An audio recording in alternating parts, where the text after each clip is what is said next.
A gente estava nessa campanha de cura e libertação, Deus fazendo um mover maravilhoso, curando muita gente, câncer, restaurando, fazendo coisas extraordinárias.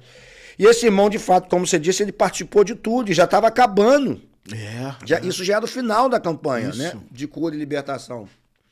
E ele não levantava da cadeira de rodas, pastores ministrando, eu ministrei, todo mundo ministrando nele. Por que todo mundo recebe milagre? E aquilo estava me agoniando, me agoniando, me agoniando. Falei, Deus, esse cara tem que levantar, não é possível, em nome de Jesus. Porque isso já tinha acontecido algumas vezes no meu ministério, sobretudo lá quando eu reinaugurei a igreja, naquela igreja lá em Campo Grande, ainda na Assembleia de Deus, Deus levantou um cara que tomou um tiro na coluna, que foi condenado a paralisia o resto da vida. Deus levantou, então eu vi coisas do arco da velha, perna crescer.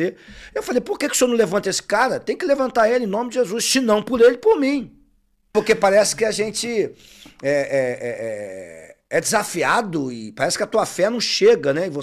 Você nunca para pensar, calma aí, tem algo a mais. Você começa a se cobrar imaginando que a deficiência está em você. E não está em você. Então você já vai aprendendo, recebendo isso aí. Não é que as coisas que não acontecem é porque você não é suficiente.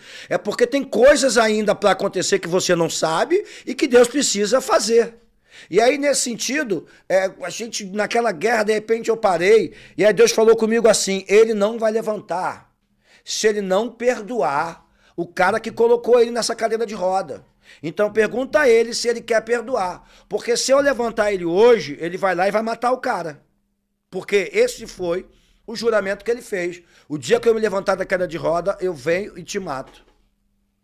E aí eu fui pra ele, eu tava lá, então tu ouviu. E eu falei, rapaz, presta atenção, você quer levantar dessa cadeira? Ele disse, eu quero. Você precisa perdoar quem te colocou aí. O cara que botou você nessa cadeira de roda. E ele diz, não perdoa, não queria perdoar. Eu falei, cara, se você perdoar, você vai levantar agora. Mas se você não perdoar, você não vai levantar mais. Porque Deus sabe, falou comigo, e se eu for mentira, pode dizer agora, que se você levantar dessa cadeira, você tem uma promessa, um juramento, que a primeira coisa que você vai fazer é matar ele. Tô mentindo ou tô falando a verdade? É verdade. E ele confirmou. E aí, você quer pedir perdão, liberar tudo isso e receber cura? Ou vai ficar na cadeira de roda? Eu não perdoo.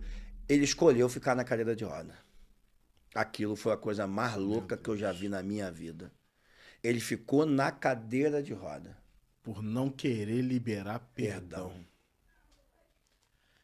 Gente, é uma escolha assim, é um coração que não dá pra explicar. Não dá, não tem como. Porque só ele sabe o que ele já passava. Sim. Numa cadeira de roda, né? E vendo Deus mover, porque ele participou todos os dias, ele estava vendo o que Deus estava fazendo.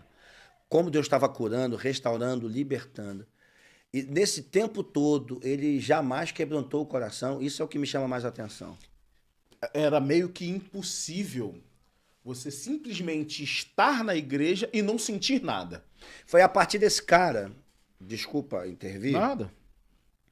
que eu entendi a vida de Judas.